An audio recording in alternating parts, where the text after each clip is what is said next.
Assalamualaikum warahmatullahi wabarakatuh. A'udzubillahi minasyaitonirrajim. Bismillahirrahmanirrahim. Inna anjalnahu fil lailatul qadr. Sesungguhnya kami telah menurunkan Al-Quran pada malam Qadar.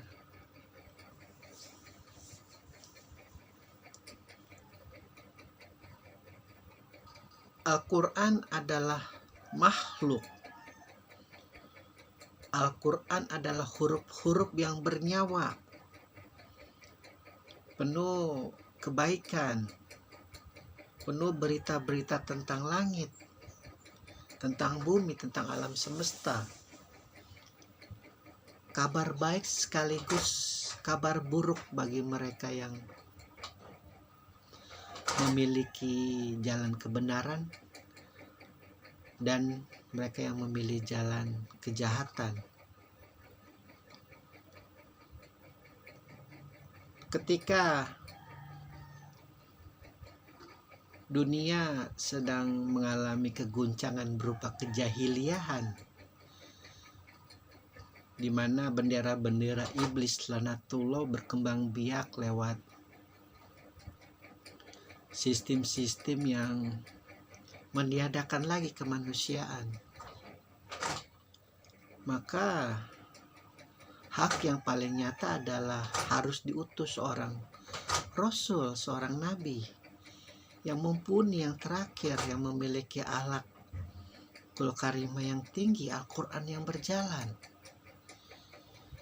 Jadi Al-Quran itu makhluk yang sangat maha gaib, yang sangat luar biasa, dan tidak mungkin dia menginjakan kakinya ke bumi.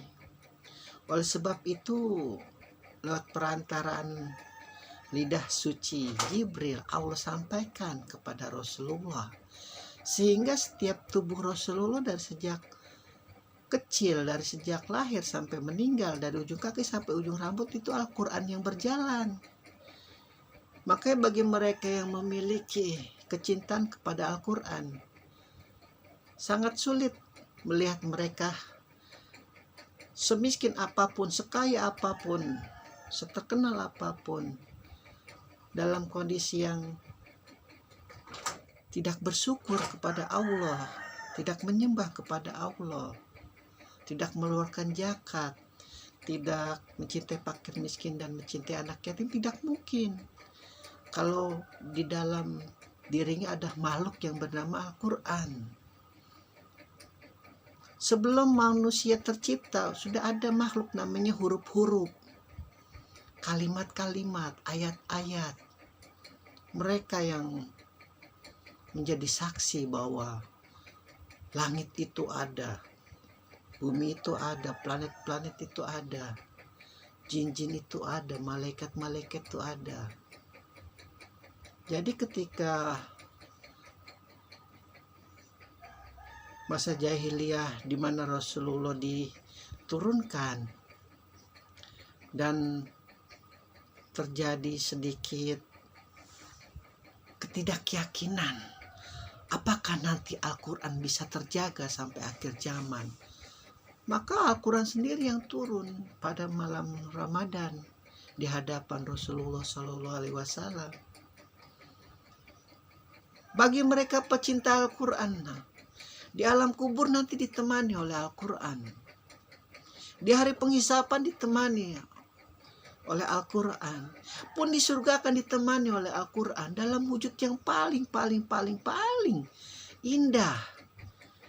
Ketika Ibrahim meninggal, beliau juga dijemput oleh Al-Quran. Wahai, engkau itu siapa? Aku adalah malaikat maut. Oh tidak, engkau adalah surga yang menjemputku. Karena malaikat mautnya menyerupai Al-Quran dalam bentuk wujud Al-Quran. Surga yang menjemput Ibrahim langsung.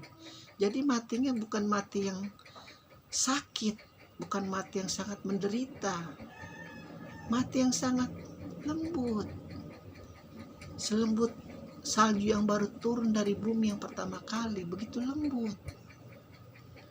Jadi kalau mereka mengaku pencipta Al-Quran, mereka mengaku penghafal Al-Quran, mereka mengaku hidupnya tidak dekat dengan Al-Quran, tapi mulutnya kotor, tapi mulutnya berbusa, penuh penghinaan, melecehkan wanita. Orang lagi sibuk kerja membereskan negara, dijalimin. Nanti Al-Quran datang dalam bentuk rupa yang sangat dahsyat. Karena namanya diselewengkan. Ayat-ayatnya diselewengkan. Al-Quran itu makhluk. Maaf bagi mereka yang tidak sepaham. Ada aliran dalam sekte Islam yang mempercayai Al-Quran adalah makhluk.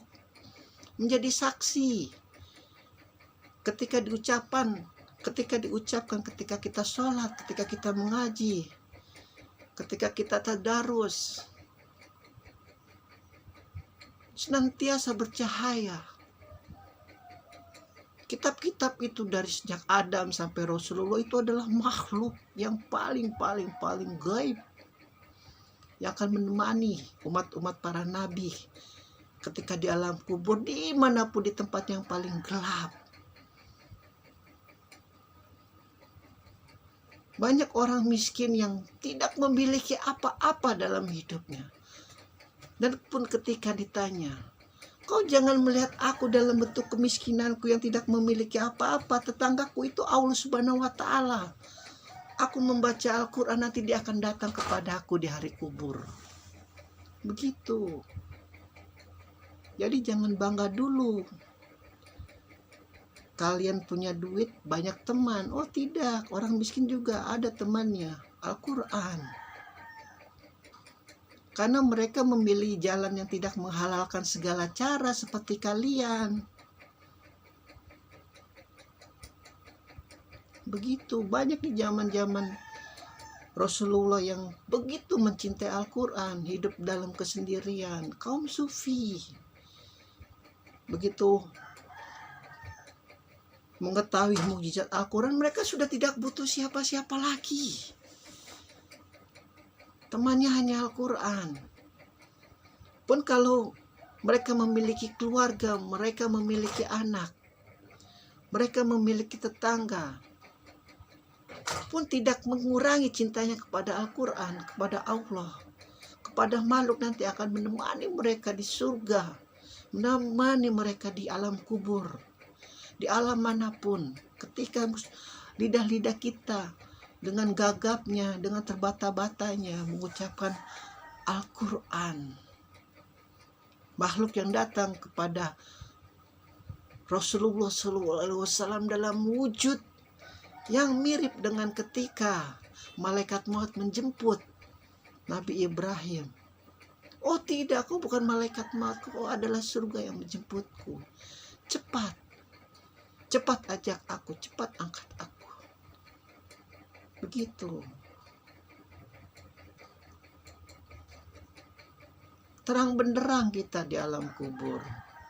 Pun bagi mereka yang memiliki makam makrifat, mujahidin, syahid di jalan Allah, Al-Qurannya pun dalam bentuk nanti ini arsy Allah, di samping paling dekat sama Allah. Ada janji Allah di Al-Quran, di surat Al-Quran yang belum kita telaah.